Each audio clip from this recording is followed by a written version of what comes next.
नमस्कार मंडळी, स्वागत आहे तुमचं माझ्या रेसिपी व्लॉगमध्ये परत एकदा। तर आता आज मी तुम्हाला दाखवते पालकाची डाळ भाजी। तर हे बघा, मी इथे कुकरमध्ये पालक आणि तुरीची डाळ असं शिजवून घेतलेलं आहे 4-5 शिट्ट्या देऊन। तर ते हँड मिक्सरने एकजीव करून घेतले। इथे मी कढई घेतली आहे, त्यामध्ये मी 2 चमचे तेल टाकले आणि त्याच्यामध्ये आता मी ते गरम झाल्यावर मोहरी टाकते। मोहरी टाकली, ती तडतडली की त्याच्यामध्ये शेंगदाणे टाकायचे। आम्हाला पालकाच्या भाजीमध्ये शेंगदाणे लागतात आणि ते जरा जास्त लागतात आणि ते दाताखाली आले की खूप सुंदर लागतात। थोडेसे तळून घ्यायचे।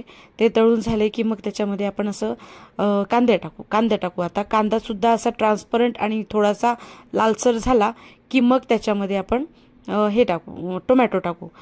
ते सुद्धा एकजीव करून घ्यायचे व्यवस्थित।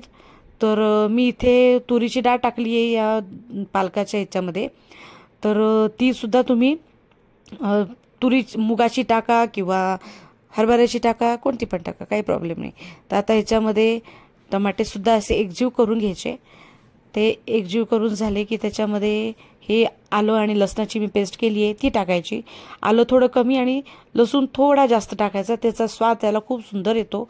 त्याचा रॉ स्मेल गेला की थोडं मग त्याच्यामध्ये आपण अर्धा चमचा हळद टाकायची। हे बघा कसं एकजीव झालंय, सुंदर व्यवस्थित असं सॉफ्ट झालंय। आता त्याच्यात मी अर्धा चमचा हळद टाकली आहे आणि 3 चमचे तिखट टाकले। ते क्वांटिटीनुसार ते तिखट व्यवस्थित आहे, जेवढी माझी क्वांटिटी आहे। तर टेस्ट पण चांगली येते, जास्त तिखट होत नाही। आता ह्याच्यामध्ये मी टाकली आहे 1 चमचा धने जिरे पूड।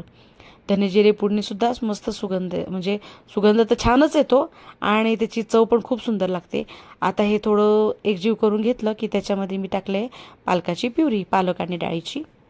आणि कन्सिस्टन्सीनुसार पाणी टाकायचं आहे आपल्याला त्याच्यात। तुम्हाला जेवढं पातळ पाहिजे तेवढं पाणी टाका तुम्ही, किंवा मग घट्ट पाहिजे असेल तर घट्ट।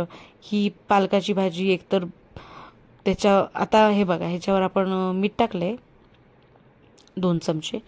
आणि ही पालकाची भाजी आहे ना, इतकी सुंदर लागते पोळीबरोबर कुस्करून। मी जास्त करून पोळीबरोबरच खाते आणि ती भाकरीबरोबरही सुंदर लागते, पण मला पोळीबरोबर आवडते कुस्करून खायला, त्यामुळे मी ती भाजी पोळीबरोबर खाते। तुम्हाला लागलं तुम्ही भाकरीबरोबर खा। तर तोंडी लावायला मस्तपैकी कांदा, टोमॅटो आणि हे घ्या, ठेचा घ्या छानपैकी, काकडी आहे।